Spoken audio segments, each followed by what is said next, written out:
ಮನೋ cinema release ಆಗಿ ಜನರ ಮಧ್ಯೆ ಹೇಳ್ಬೇಕು, ಬಟ್ ಪರಿಸ್ಥಿತಿ ಹೀಗೆ ಮಾಡ್ತಾರೆ. ಸೊ ಹೇಗೆ ರಿಲೀಸ್ ಆಗ್ತಾ ಇದ್ದಾರೆ, ಏನು ಹೇಳ್ತೀರಾ ಈ ಘಟನೆಗೆ? ಈ ಘಟನೆ ಬಗ್ಗೆ ಹೆಂಗೆ ಹೇಳೋದು ನನಗೆ ಗೊತ್ತಾಗ್ತಿಲ್ಲ.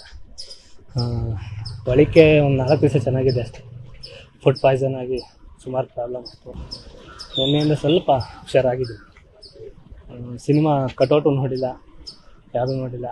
ಸಾಕಿ ಬೆಳೆಸಿದಂಥ ಮಗುನ ಒಂದು ಕಾರಲ್ಲಿ ಆಕ್ಸಿಡೆಂಟ್ ಆಯಿತು.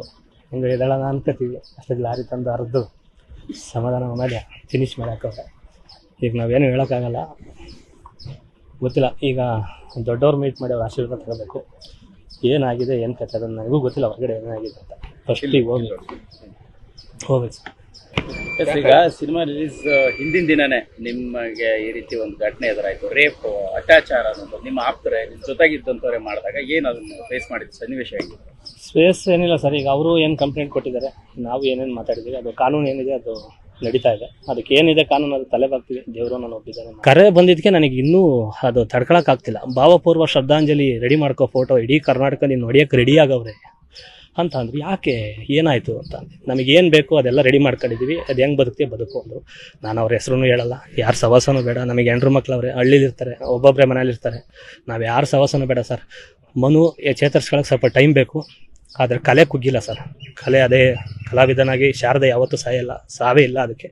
ಬಟ್ ಸ್ವಲ್ಪ ದಿವಸ ಕುಗ್ಗಿದ್ದೀನಿ, ಎದಾಡ್ಬೇಕು ಸರ್. ಯಾರು ಇಷ್ಟೆಲ್ಲ ನಿಮ್ಮ ವಿರುದ್ಧ ಷಡ್ಯಂತ್ರ ಮಾಡಿದವರು ಸರ್? ಇದ್ದಾರೆ ಸರ್, ಒಂದು 3, 4, 5 ಜನ ಇದ್ದಾರೆ. ನಾವು ಅವ್ರ ಹೆಸರು ಹೇಳೋಕ್ಕೆ ಇಷ್ಟಪಡಲ್ಲ.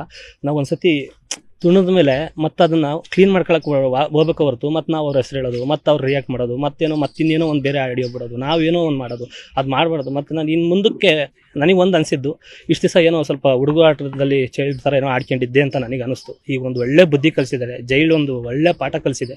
ಇನ್ನು ಮುಂದಕ್ಕೆ ನಾನು ಹೆಂಗೆ ಬುದ್ಧಿ, ಇಷ್ಟು ದಿವಸ ನಾನು ಕನ್ನಡಿಗರು ಯಾರ್ಯಾರು ಸ್ಟ್ರೈಕ್ ಮಾಡಿದ್ರು, ಯಾರ್ಯಾರು ಬೈದ್ರು ತಪ್ಪಲ್ಲ. ನನಗೆ ಅದು ಆಡಿಯೋ ಕೇಳಿದಾಗ ನನಗೆ ಮಯೂರಿತ್ತು, ನಮ್ಮ ಏನು ಗುರು ಇದು ಅಂತ ಈ ಥರದ್ದು ನನಗೆ ಅನಿಸುತ್ತೆ. ಅನ್ನಿಸ್ದಾಗ ಅವ್ರು ಅನ್ನಿಸೋದ್ರಲ್ಲಿ ತಪ್ಪಿಲ್ಲ. ನನಗೆ ಯಾರ್ಯಾರು ಬೈದವ್ರೆ, ಏನೇನು ಅಂದಿದ್ದಾರೆ, ಎಲ್ಲರೂ ಕನ್ನಡಿಗರೇ ಅಂದವ್ರೆ, ಬೇರೆ ಭಾಷೆಯವರೇನು ಅಂದಿಲ್ಲ. ನನಗೆ ಎಲ್ಲ ತಂದೆ ತಾಯಿಗಳು ನನಗೆ ಬುದ್ಧಿ ಕಲೀಲಿ ಅಂತ ಬೈದವ್ರೆ ಹೊರತು ನನ್ನೇನು ಹೊಡೆದಾಕ್ಬೇಕು, ಸಾಯಿಸ್ಬೇಕು ಅಂತ ಯಾರೂ ಅಂದಿಲ್ಲ.